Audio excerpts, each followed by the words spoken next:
Hey there. Estelle Getty died today. And when I heard the news, the first thing that went through my mind was how she really was the person who made the Golden Girls what it was.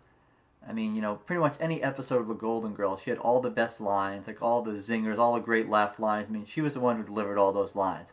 And she was really the engine that kept the Golden Girls going. But after that, the next thing that went through my mind was, why do I know so much about the Golden Girls? I mean, is there something wrong with me? That show was on in the 80s, and I was a teenager.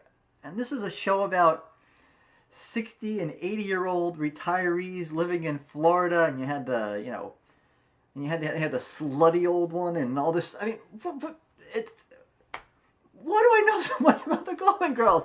What is wrong with me? I was a teenager. I should have been out doing teenage things, not sitting at home watching, of all things, the Golden Girls. I mean, that's really sad. And the only thing I can say in my defense was, I grew up in New York City and in the borough of Queens, and our neighborhood didn't get cable television until about 1988, and the Golden Girls started in 85. So in the mid-80s, you really had three choices. You had either, ABC, NBC, or CBS, and that was it.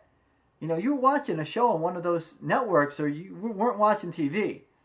And I must admit, I watched a lot of TV back then. Apparently anything that was on, including the Golden Girls. So, maybe I wasn't a fan. Maybe I just watched because, it was on.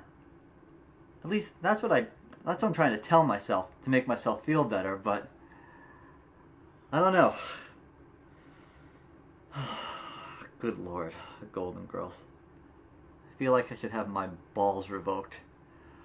Well, in any case, Estelle, thank you for being a friend. Thank you for being a friend.